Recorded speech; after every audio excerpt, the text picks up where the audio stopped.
I'm Dave Roever.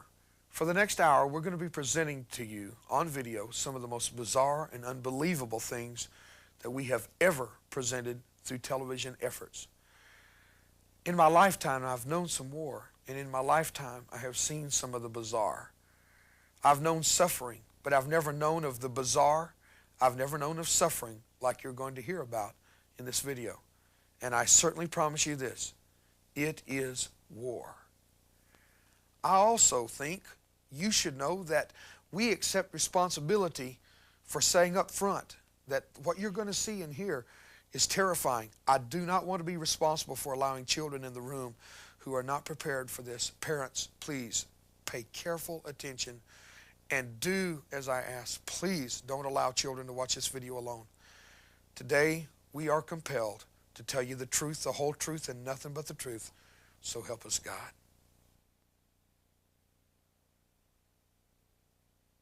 I've been out now for 14 years. I've only been able to laugh, and this is a serious statement. I've only been able to laugh out loud for about 10 years now. As people remember these experiences, they gag, they are nauseous, their entire body remembers what it was like to be there, to see this, to participate in this, to have this done to them. It's not a game. They really believe this. They believe Satan is on their side, and they will hurt you. The rituals that we went through are horrendous, are horrifying to anyone on the outside that even dares dream that something like this could take place.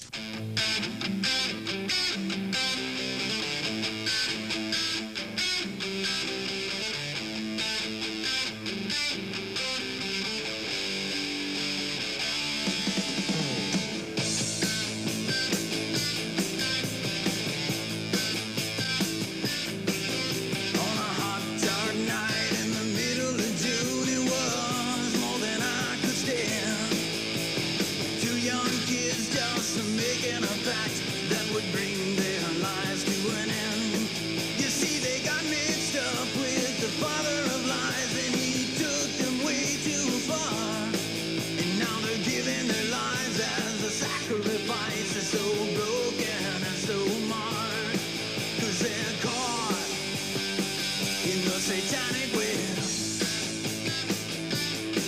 and just like a spider, he has trapped them. They try to run and break free, but to no avail.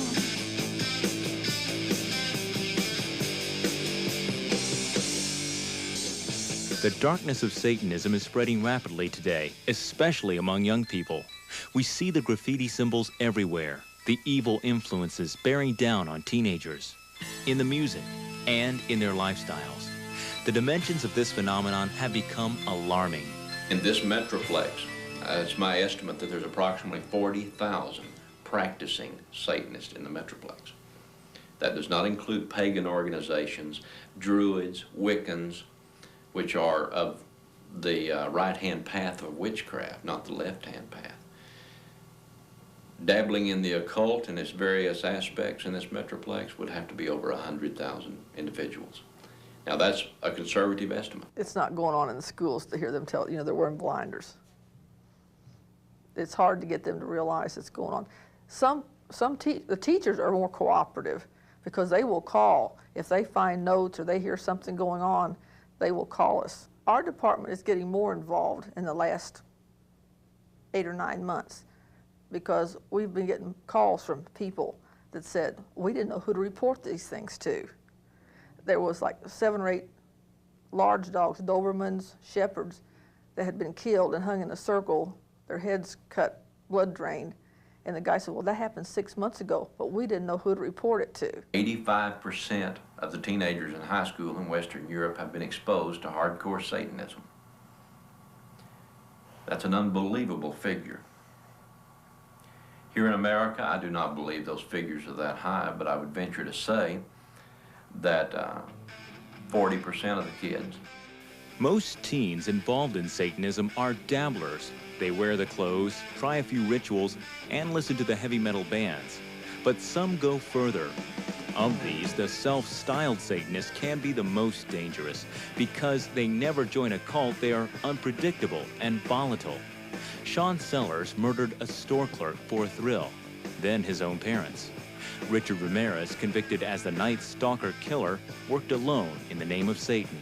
It took the jury 22 days to find Richard Ramirez guilty of all 13 murders and 30 related felonies he was charged with. Ramirez declined to be present for the verdict. Thus ended the year-long trial of the Texas drifter accused of being the Night Stalker, the serial killer who once terrorized Southern California.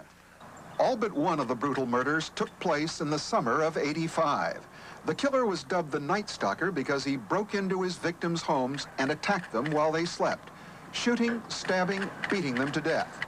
In some cases, wives were raped after their husbands had been murdered. Victims were robbed, survivors forced to swear to Satan, and sometimes pentagrams, symbols of devil worship, were left behind, scrawled on their bodies. Fear spread throughout Southern California as the death toll reached 13. I'm very upset. It's frightening and I'm scared. Everybody is real edgy. We have diligently tried to lock all the doors and windows. Gun sales doubled. A hunt was launched for the man in the police sketch. And Richard Ramirez was finally captured by an angry mob in an East Los Angeles Hispanic neighborhood. In court, Ramirez was defiant. A guard said Ramirez posted pictures of a victim in his jail cell, declaring, "There is blood behind the Night Stalker." Defense attorneys said Ramirez was a victim of mistaken identity, but witnesses and fingerprints tied him to the murders and ultimately sealed his conviction. Now the court will decide the fate of Ramirez, whether he's sentenced to death or life in prison.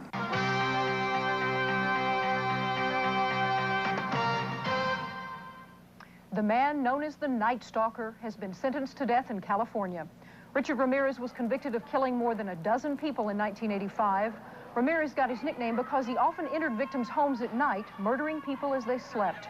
In court today, Ramirez read a twisted and rambling statement.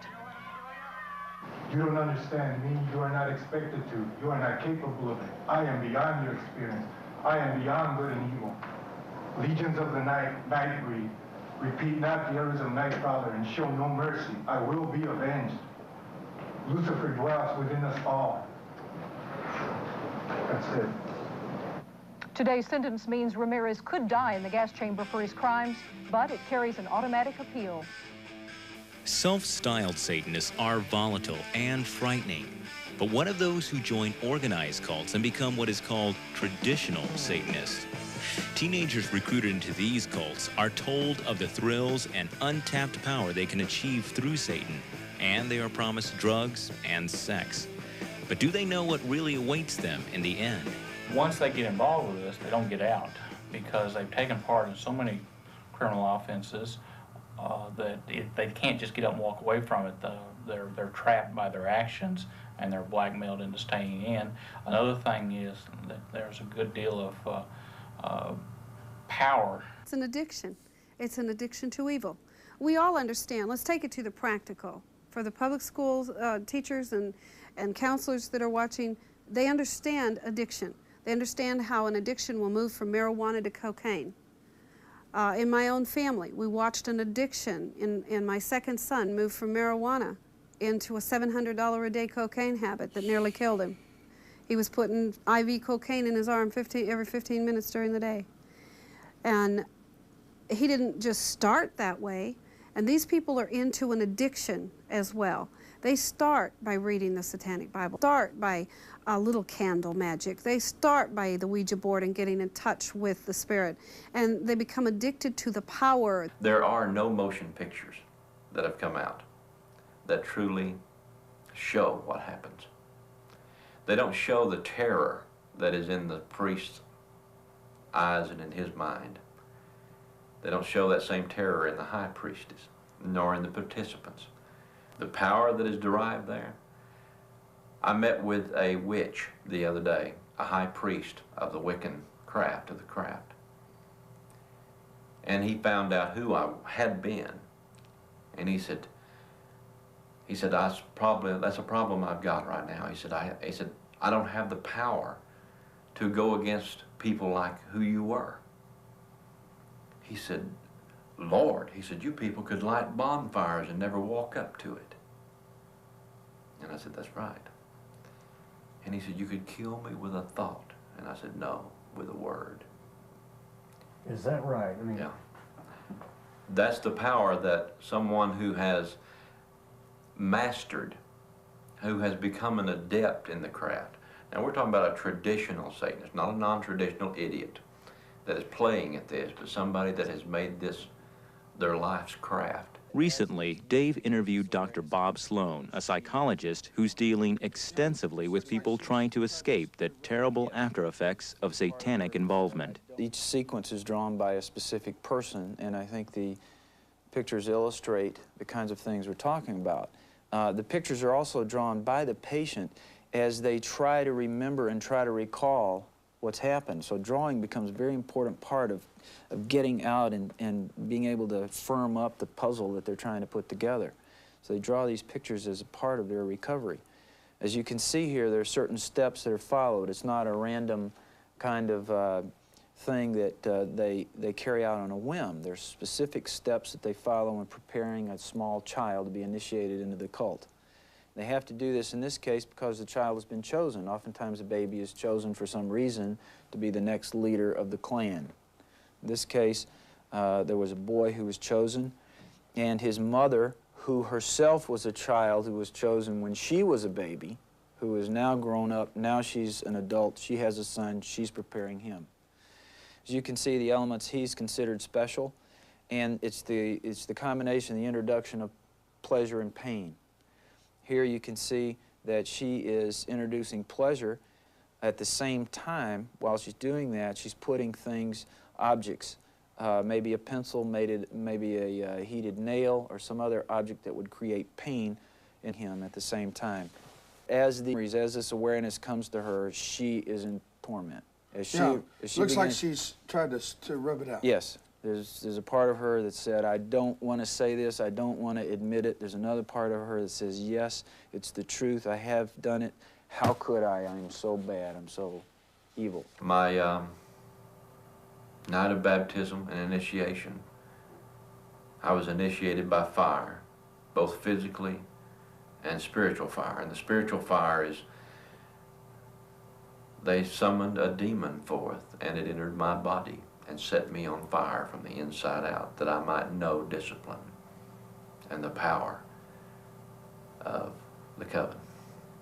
And I've done it myself to other people. There are horrors that are unmentionables. That's why I say motion pictures can't hold a candle to it. If you will, imagine the young man that was taken off the streets of Matamoros. He would have been mutilated slowly, that his life force not leave him quickly, but slowly, as to increase the frenzy of the sorcerer committing the act.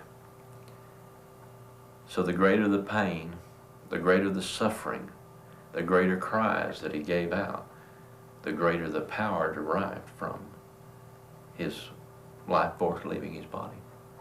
That's the belief.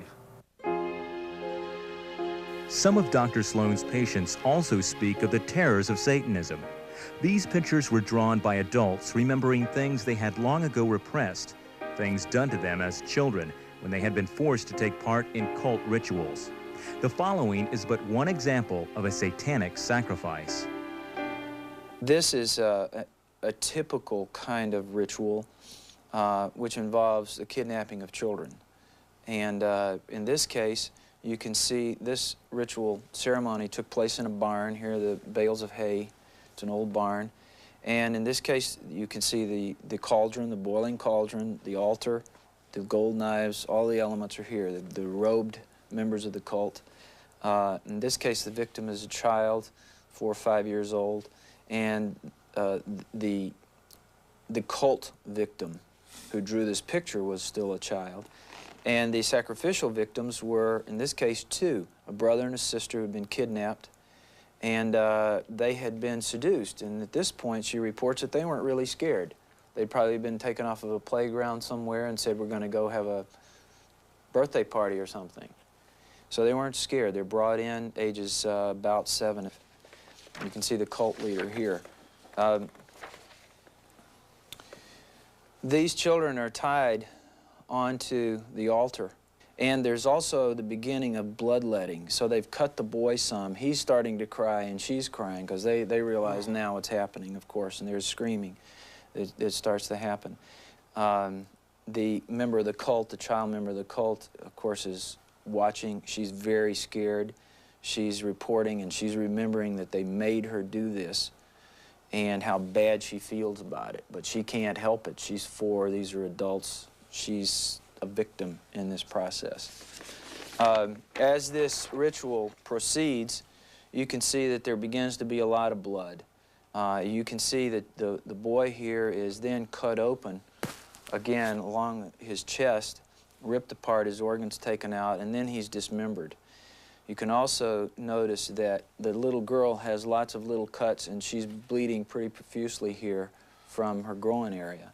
So there's beginning to be a lot of screaming, a lot of blood, dismemberment, and preparation for the cannibalism. You can also pick up in this drawing the worship nature of this. Right. This is not just an event. This is a worship service that builds to a frenzy, builds up to a peak.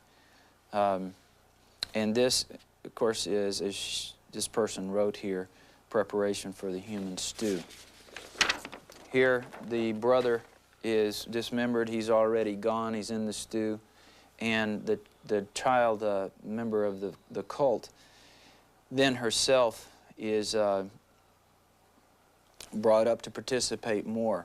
The adult leader is cutting the little girl and killing her ultimately as the child member inserts other objects into the little girl.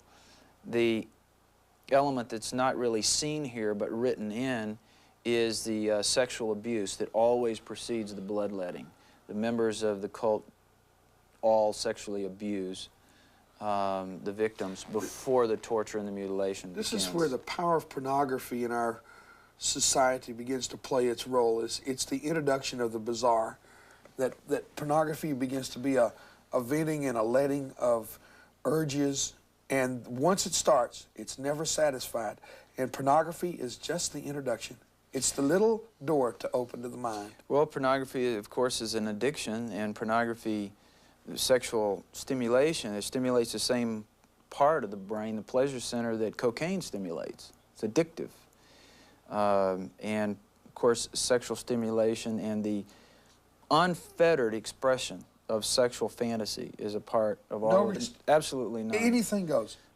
As you know, the Satanic theology is the reverse of Christian theology. Love is bad, life is bad, hate is good, death is good. So there's the kind of the breaking down of any limits on fantasy and imagination, and what the theology of Satanism does is says no holds barred, and evil is expressed. Evil is good. That's their role. There are scores of painful stories like these from people who have lived a hellish nightmare.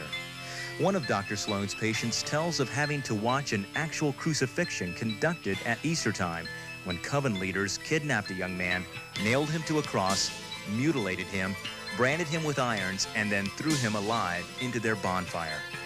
One victim tells of being forced to help in a torture and sacrifice of his own mother. I've been out now for 14 years. I've only been able to laugh, and this is a serious statement. I've only been able to laugh out loud for about 10 years now. And I'm gradually getting better about being able to laugh and have joy in my life, because I hurt inside a great deal. Many times I think about things that I did and what I have done to other human beings. This is not a pleasant thing at all. It's very disturbing. I know that the Lord has forgiven me, and my problem is can I forgive me? And I know that I have to, and that's the fact that I live with. I do, and I'm getting better at it. And I have a wonderful, wonderful wife right now who's very loving and very understanding, and who has a deep understanding of the occult and Satanism from what I've taught her, but an understanding from the viewpoint that a Christian should take towards it. A caring, a loving attitude. I mean, if it wasn't for that, I don't know exactly how I would deal with it today. You know, for years, police officers have had to deal with kids getting hooked on drugs and going bad over a period of, a relatively short period in the life of a child, maybe 3 to 6 months, something like that. A kid can go from being a straight-A student to being a absolute disgrace. And what we find in occult groups are that a child can go from being perfectly normal, well-adapted, well thought of, to being a total waste in a shorter period of time as a month. And so frequently when we get involved in these things, it's because they have gone off the deep end in such a short period of time.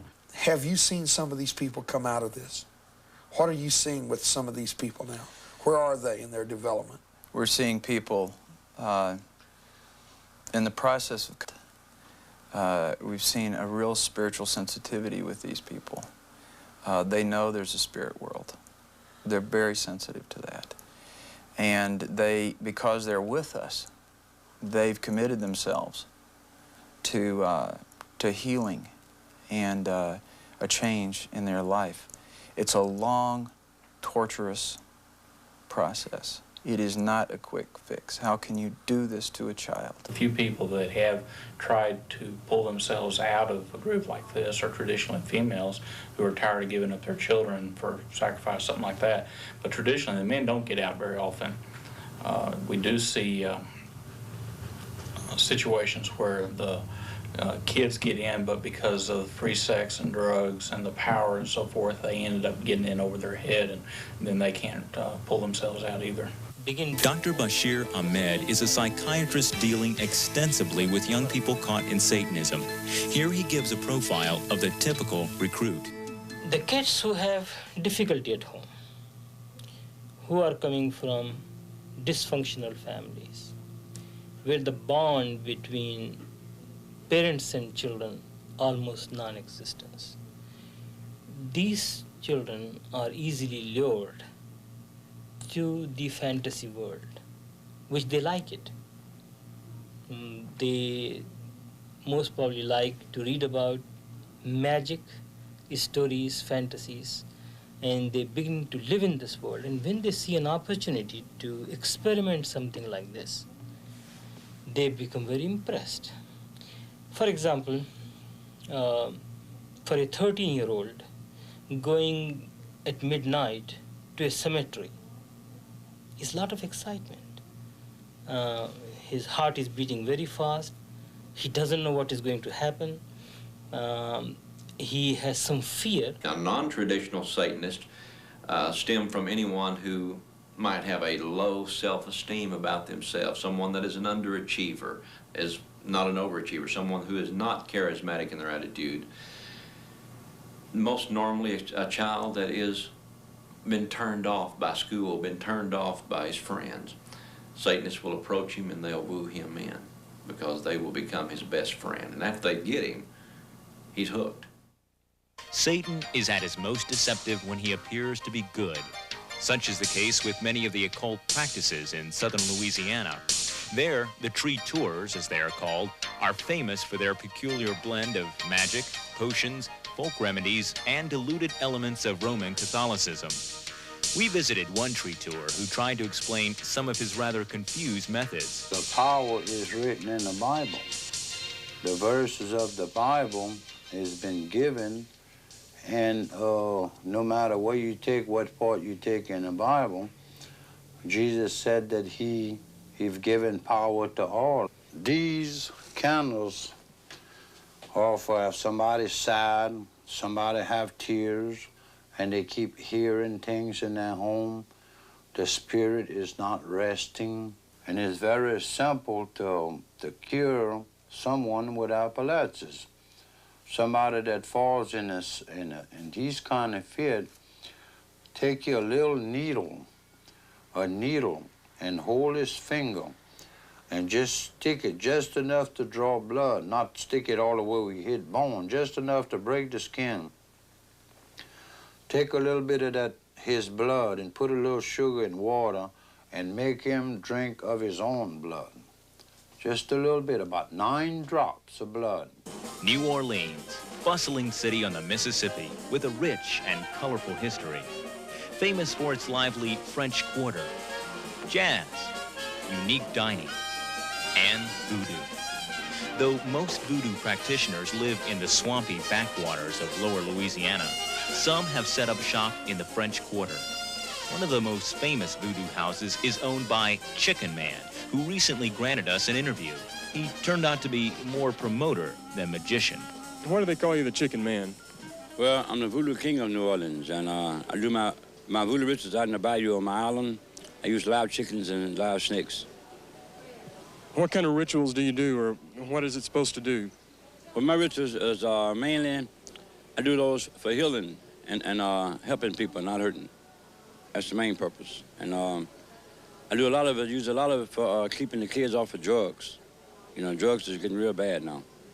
Well, what kind of rituals do you do for drugs, or that? Explain just some of the rituals a little bit. Well, I get pieces of seeds from the bayou. And at night, we do our rituals, put all the seeds in a big circle. And while the drums are playing, we put energy into those seeds. And I pass them out to the kids to carry in their pocket. And when they think about going on drugs, they'll put that seed in their hand. Not all Louisiana tree tours stay with the good magic, however. Fahrenberg, a pastor who continually confronts their oft-feared work, explains black magic. I have a man in the church right now that when he first started coming, this man was blackmailing him that if he didn't pay him so much a month, that he was going to put hex and voodoo on him.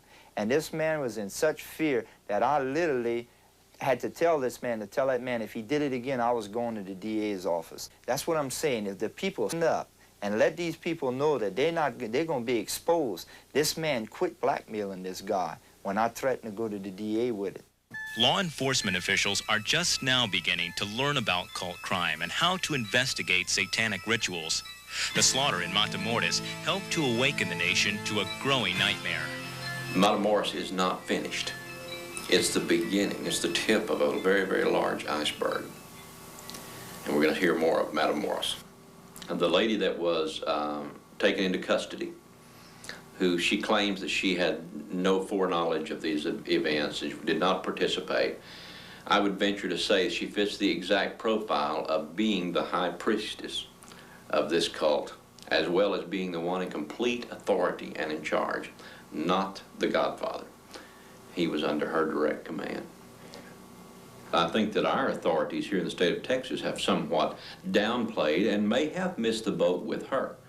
The Mexican authorities have not missed the boat. They have her keyed in exactly who she is. And it's up to the authorities here to listen to them, pay attention to what they're saying. One Mexico authority down there stated that she exhibited 3 distinct personalities, one of which is this kind, sweetheart, all-American girl attitude. Another one that she exhibited is one that growls and bites and kicks and spits. She exhibits a third one that exhibits tremendous authority and power. That's why I say she probably is. She exhibits the type of personality and the type of demeanor and so forth of an individual that would be in power. People don't want to believe the unbelievable. Vicki Caldwell has been investigating cult crimes for the sheriff's office in Putnam County, Florida, and during the past few months has noticed an increase in activity among satanic groups. I got interested about 4 years ago because a friend of mine up in Ohio, her son got involved and he tried to kill himself and kill his parents. And so I've been studying it since I came with the department. It's been about 1.5 years. I have noticed an increase around here with the teenagers. What kind of things do you see? Mostly your self-styled Satanists, your dabblers, drugs, heavy metal music, role-playing games, animal mutilations. In August of 1986, we had a double murder in which 2 teenage Parkers were found shot quite a number of times in a rural parking lot of a development which was going up. At the time of that investigation, we became acquainted with a term called Dungeons and Dragons, and as part of that investigation, we got involved in some of the occult investigations also. Well, part of the problem, number one, is understanding what they're up against. They have pagans, witches, traditional and non-traditional Satanists, as well as skaters. They have skinheads, freaks, pops. They've got everything under the sun that they're not truly understanding the relationships between each and every one of them, as well as which are criminal and which are not criminal. Who's violent, who is not, who can be expected to turn violent. Someone necessarily calling themselves a Satanist isn't necessarily so. It's a new era for law enforcement, just like when drugs started, it was new. Computer crime is new. People are starting now to realize that there is something else out there. A lot of cases are being reopened because of that. Well, I've been a police officer for 15 years, and probably during that entire 15 years, I have seen things which we now label as ritualistic in nature, but never recognized it. One young woman's body was found, what appeared to be a brutal rape case that culminated in the stabbing of the victim, was left by law enforcement agencies that way with no further clues. However, upon her chest was Z-E-N across her chest in her own blood. It made no sense to them. It made no sense because they're not Satanist. That Z-E-N is the name of a demon, and his name is not Zen, by the way. It is Zad-In, Zadin. And that demonic entity is who she was sacrificed to, and had they known that, it would have led them in the direction of searching for a Satanist. The most frightening fact of all is that Satanists today have encroached into every level of society, a dangerous and unseen force. Lawyers, politicians, police officers, and this is just very shocking at how many police officers, how many officials are actually practicing Satanist. And this is one of the other problems that we have in dealing with the crimes, is the crimes themselves are snuffed out. They're hushed up. Or if a crime is known to be in progress, it's very difficult to get anybody to respond to it because of things that are blocked within the judicial system. By Satanists? By Satanists. These people are in every strata of society. We're talking doctors, we're talking lawyers, we're talking a lot of Christian ministers who preach a sermon perhaps on Sunday morning and are involved in satanic rituals the night before.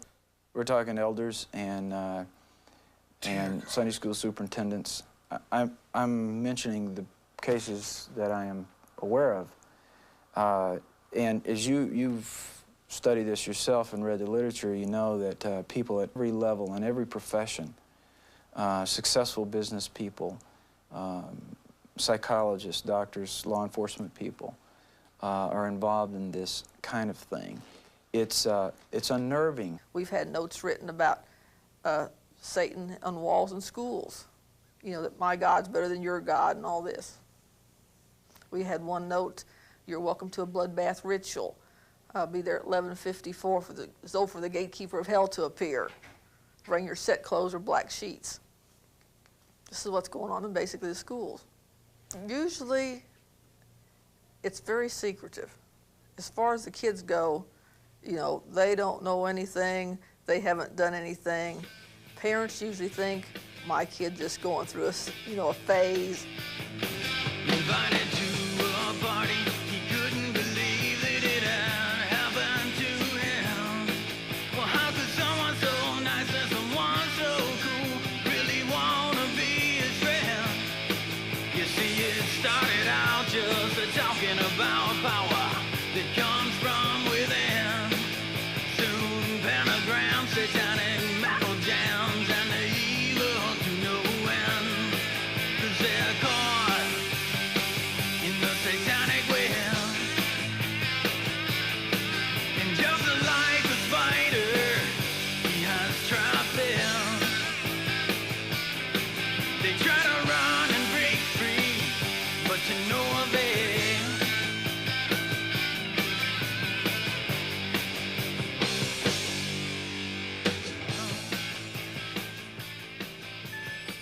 In the beginning, Satanists will entice a recruit with these three promises: power, drugs, and sex. Most teenagers recruited into Satanism are boys, drawn by the violent images and rituals and by the fear they can cause in others. Yet without heavy involvement in drugs, most of these recruits would not be able to go on. Most of the time, like I said, there's drugs involved. Just because you're taking drugs does not necessarily mean you're into Satanism. But 9 times out of 10, Satanists are into drugs. I have not seen in my practice any adolescent who have gone to the cult activity without using drugs. As a non-traditionalist begins to get deeper into drugs and more deeper into his known craft and seeking after the powers, he loses sight of reality completely. You're no longer dealing with human beings as you and I know them. Yvonne Peterson tells this tragic story of one girl who committed a heinous crime in the name of Satan. And I think parents need to hear this, that she needed somebody to talk to, and her parents were too busy. She was the oldest of 6, and she was their babysitter, their dishwasher, and their house cleaner. And they didn't have time for her. I'm going to call her Diane for the book, okay? And that's not a real name, but she was a very intelligent, pretty little girl of 12 years old. She went to a party and she met a young man, which we'll call him Steve, okay? He's 16. And Steve told her he would listen to her and he would pay attention. Now this is not fiction. This isn't something I read in a book. I sat with this little girl as she cried her eyes out, as she walked through the memories of the past 2 years, the things that she had done to her and had to do to other people. He told her, I'll listen to you. And he gave her a marijuana cigarette. And they went outside and sat under the tree and they talked. And then he began to tell her how pretty she was and how much he needed to be around her and how fascinating she was. And all he did was show love and attention, which every teenager in America craves from their parents. And if they're not there, then those Satan, well, the average time a father spends with his kids is 3 minutes a day. That's sad. 3 minutes a day. That's incredible. And so he told her, Steve told Diane, I'll take care of you, you know, we'll be boyfriend, girlfriend, and they developed their relationship over the next 6 months. He also developed her drug habit because now she was hooked on cocaine. Okay, at the end of the 6 months, he told her that he was a Satanist priest and that she was being recruited and that she would be initiated into his coven of Satanists. She kept a diary. At one point, she said, "Where has that innocent child gone? Will I ever know her again?" Speaking of herself. Her tragic notes all throughout her diary, both of her spiritual bondage and her physical bondage to the addiction. And she said she would lay in bed at night and she would hear them chanting and calling her back to the circle. And then on August the 1st, 3 years ago, she was led into a cemetery. And if I might have your permission, I'd like to read from her hand the memories of that night. Please do. I found out that we were having our cult ceremony in the cemetery. That wasn't as shocking as when I found out that Steve and me were going to be married into the cult. Anyway, it was fantastic. The moon was perfectly round and it wasn't even cold. By the black candles, which were primarily used for light, we went through the ceremony of eternal slavery to each other. We cut our tongues and we let the blood pour into each other's mouths. It was nirvana. We were one blood, one being. Rosalie passed the sacred vial around and we performed the ritual of extending ourselves. Bright colors and lightning flashed streaks through the sky. Sometimes the colors exploded like rockets on the 4th of July, both in and out of our head. When the chanting started, they brought in a little baby. He was barely walking. I tied him to a nearby tomb. It was crying. After it was tied down, Chris took out his sacrificial dagger. I held back the baby's head while he cut it from the base of its neck down to its waistline and across the stomach. The baby was still alive, so I broke its neck by just about twisting it off. I hate myself so bad now. I helped in the killing of a baby. Animals made me sick enough and made me feel quite horrible. But a baby, my God, that was someone's child. I know now that I am truly horrible. No punishment I have ever had in the past could even begin to measure the type of punishment I need. I wish it could have been me they killed. My life isn't worth anything anymore. I've taken away someone's right to live. She's 14. And I mainlined with Satan when I was 21 years of age. And I came out at age 28. But I was a Satanist high priest for 4 years. Now, during that particular time period, I remember very little as far as details are concerned. I don't remember even graduating from high school, although I know I did. Why don't I remember it is the fact that drugs were involved and the need to escape, the need a person has to escape the realities of what they have been involved in. And I took what I called clean drugs. They were pharmaceuticals. Not that it really matters any, but I was hooked on Percodan, Valiums, Libriums, and just plain alcohol. I would take an average of 60 to 80 milligrams of Valium in a day's time with about 40 milligrams of Percodan and wash it all down that night with 2 or 3 vodka Collins. I was a functional addict. Drugs, sex, power. These are the enticements Satanists use to lure teenagers. Another is music, specifically heavy metal or black metal. I think music has always been a powerful media, all the way through. I mean, music was important to you and me, and it's important to the teenagers today. And we're not anti-heavy metal, but we're anti the heavy metal message that is causing death and destruction. And the symbols that they're using are so blatantly occultic that it's very difficult for us to overlook that kind of thing. For instance, if we take the album cover from Slayer's album, Rain and Blood, it depicts a message to young people that maybe consciously they don't receive, but subconsciously they're receiving this message. On the front of this album cover, Satan is depicted as a goat, which is very familiar to the Satanists. They know that that would be, the goat would represent Satan. And he is seated on a wooden throne. And the throne is being supported by 2 people. Now, in the hand of this goat is a decapitated head. And of course, we're finding decapitated bodies all over America, and that is a common way for a Satanist ritual to occur, is to do the decapitation. And so he's holding this decapitated head, which emphasizes the bloodletting ritual and the murder. And then the throne is lifted up and being carried on the shoulders of 2 men. The man in the foreground is wearing a mitred hat, which we know to be the hat of a pope. And so that man represents organized religion or the church. Behind him is another man who is carrying the throne of Satan not only on his shoulders, but across his neck, like the stocks would have him in bondage. And that man has horns and a forked tongue. And when you look at that, you think, oh, this is one of Satan's demons. And yet, if you look carefully, his hands are very prominent in the picture, and they have nail marks in them. And the only man depicted throughout history with nail marks is Jesus Christ. And so what this thing is saying to them is that Christ and the church will support the rise of Satanism, and in addition to that, then there's this sea of blood that is flowing into a huge sea below Satan, that all the faces are down in the sea that he has taken captive and have become his victim. And the very in the forefront, there is a face that if you take that face and put it up against the face of George Washington, you'll see that they're almost the same. I mean, they're so identical.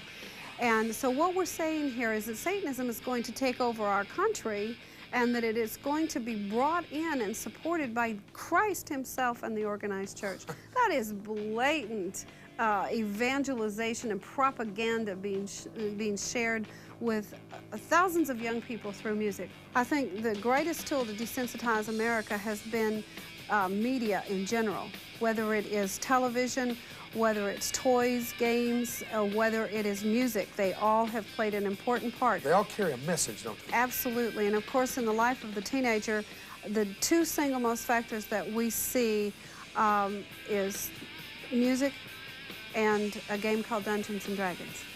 And then, of course, trailing very closely behind that and vying for the position is the amount of occult information that is put out through the videos, the movies, the TV shows. We went into a very small store, David. This was, I mean, maybe as big as we're sitting here. This was a small set. We found 119 videos on the occult in one small store. And we have a video in America that is on our shelves that has been banned in 46 countries. And it was so popular, it has faces of 1, 2, 3, and 4. And in that video, it shows everything that is gruesome, grotesque, everything that you would never want to see or hope your child would never see in the way of death scenes, including some decapitation occult rituals. Parents should be alert to the warning signs that show their kids are involved in the cults. Besides the music, there are the clothing, jewelry, and symbols used.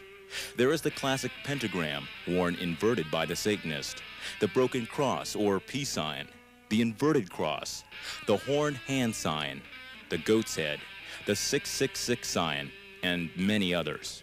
In addition to symbols, watch for involvement in occult games like the Ouija board or in dark role-playing games. I would tell them, especially the parents with the young people, this is not a phase. Know what your young people are doing. Talk to your young people. Communicate. Don't fluff it off. Check everything. There's nothing wrong with asking them where they're going, what they're doing. There's nothing wrong with checking out their music and books they're reading. The parents need to care and communicate. Satanists entrap young people in several ways. At sex parties, they take snapshots of their victims for use of blackmail, or they'll involve the unsuspecting victim in their darkest rituals, perhaps animal or human sacrifice. They will get the teenager to offer his blood or even a finger to Satan. Blackmail and even outright threats keep a teenage victim in line. Some victims see suicide as their only escape. The tragic legacy of Satanism. The message I like to give to parents is that be close to the children.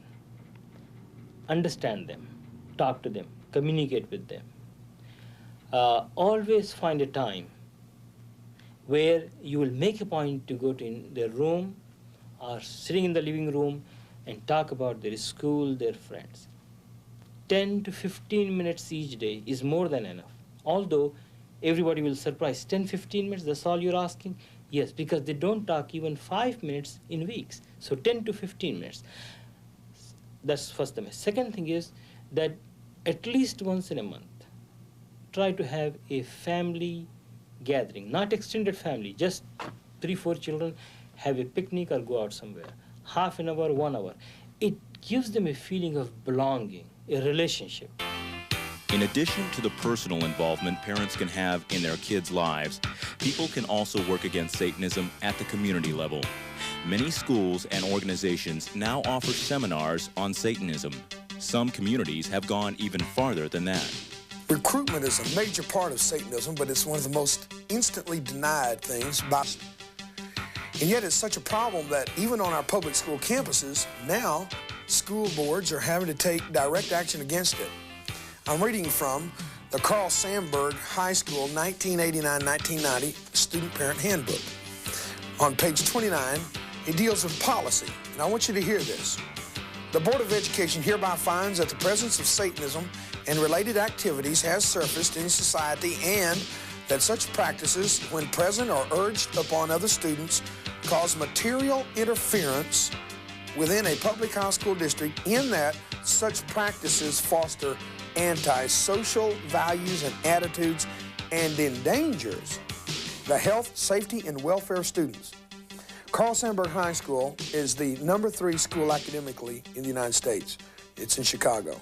Now listen, no student shall engage in any Satanism-related activity, including but not limited to the following.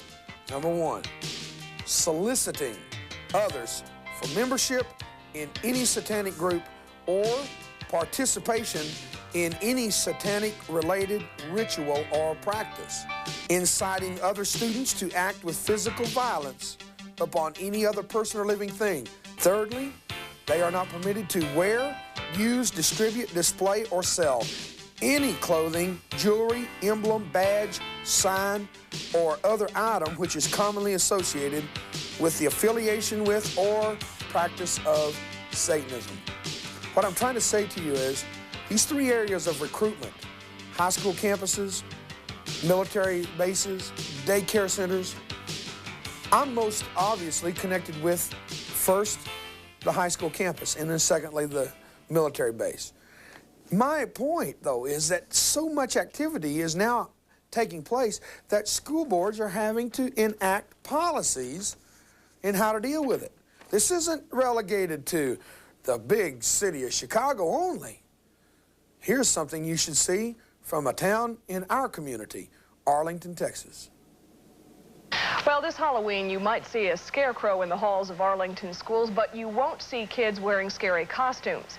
The school district is banning skulls, witches, brooms, and the like because of parent concerns that some Halloween costumes can be linked to devil worship and satanic cults. Channel 4's Ken Capps has more on that story. Playful screams on Arlington playgrounds mean back to school and recess. But there won't be any shrieks or screams by these kids clothed in goblin garb this Halloween. Ghosts and skeletons and other scary characters are expelled. And when you see children in elementary levels coming with Freddy Krueger and their fingers have the knives or whatever he has, and the grossness of the costumes, we thought we can do better than that. Atherton Principal Shirley Cole has her kids decorating a school display area with pressed leaves and a stuffed scarecrow. Autumn, not Halloween, will be emphasized. Kids in Arlington will still dress up on October 31st, but they'll be playing the parts of their favorite book characters. October is book month. Which will do two things. It'll give those children an opportunity to dress in costume, but it also will encourage them to read. Satan exacts an agonizing toll in the lives of those who are trapped and in the lives of those who help them escape. Yet those we have interviewed expressed a profound hope for those who want to escape. You have your rehabilitation and your counselors, but it's going to take something stronger in some of these cases. And a good old-fashioned prayer meeting wouldn't hurt anything. There's hope for me, there's hope for everyone. I don't care what the situation. So the number one importance is the cohesive relationship among the family members. Then the kid who has some belief in God, I think he's much more protected. Because there's a God and because there's a cross, there's hope. And that's not a second-handed hope. I had a choice to make, and I chose life. I knew I was about to die and that I was going to hell. What the Satanist is looking for in the long term, he's looking for God. He's looking for that thing that he can worship. And until he finds it, until he gets reconciliation with what he's looking for, then there is no freedom.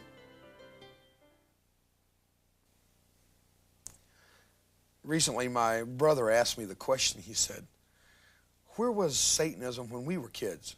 Why didn't we get into it? Why didn't we know about it? It really is a more recent phenomenon on the social life of the students and the kids of America. In looking at what you have just seen, consider it. Remember what's been said. Remember the people. They're everyday people. Many of those people never intended to ever be sitting on a television stage or set and talk about Satanism. We've done our best in researching these people to qualify both their character and their claims. We believe in them, that they've been honest with you and with us. I've asked my brother to join me and give a few of his thoughts on what he's seen. A man I hold in great esteem. He's general manager of this corporation, and when we went into this thing together, we didn't go into it foolishly or with some kind of entertainment in mind. We went in with a cause. Al Roever, I'm glad you're with me. Actually, I went into my part of it with fear and trembling, because there's a fine between glorifying something that you really are only trying to give information on and just giving information. And I feel like that our television department has done a good job in staying on the right side of that line. I'm sure that there are some who have watched the video and they have a question in the back of their mind, and they're saying to themselves, does this prove the existence of Satan? Well, see, that's not the question that we were approaching. That's not what we were trying to do. We weren't trying to prove anything. Yeah. What we were trying to do, and I feel have accomplished, is we have shown that Satanism is very real. The consequences of Satanism are very real. There are really hurting people because of the presence and the activities of Satanism. Now, where a person goes with that is something that they're going to have to deal with internally. They're going to have to ask themselves some very serious questions. But the signs, the evidences, the things that are going on around, and especially on high school campuses, things that I've seen where normally I just drive onto a school campus, you know, and let my teenager out and drive off. The other day I drove onto the campus and I looked over, and under a tree was a large group of young people, all of them, every single one of them dressed in black. And I thought, there's no reason for that unless, you know, and then it clicked. There's probably something going on. You know, Dave, I watched it over a period of days, and one day as I drove by, I saw two boys there fighting. Everybody just standing there looking, just grinning. And when I say fighting, I don't mean just kind of hugging and rolling around in the dirt. One of them was holding the other one's jacket over his head and was kicking him in the stomach. It was vicious, it was cruel, and it went exactly in line. I slowed down, almost came to a stop to see if there was anything to do, and he let the boy go, and the boy took off running. But just to see and know what is happening on our high school campuses ought to put the fear into people, and enough to start to take some action. Well, our campuses are beginning to be more violent than they've ever been. There's more at stake than there's ever been. I think today we have, through this video, shared with you what we see as the trends, some consequences I don't think we're prepared for in America. We don't have all the answers. I don't know if we gave you enough answers to really help, but at least we have tried to do something to bring an awareness of what many people, especially those on the fringes of Satanism, are denying exists. They're saying there is no such thing. Ask those families of 15 dead people in Matamoros. Ask the families of the Night Stalker's victims. It's very real. Are you prepared for it? I'm Dave Roever. Thank you for being part of this program today.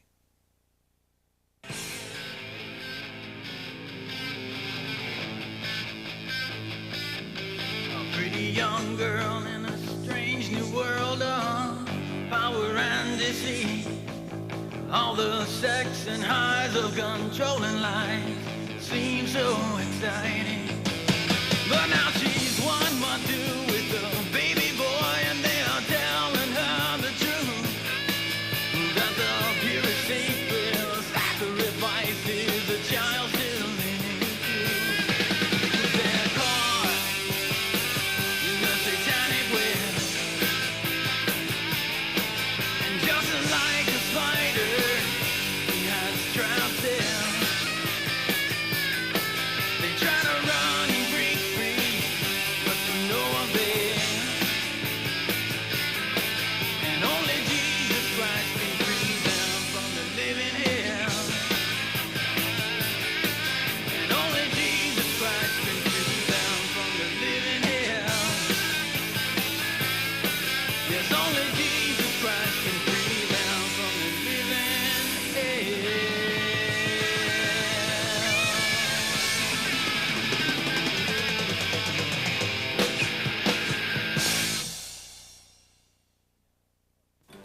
Now,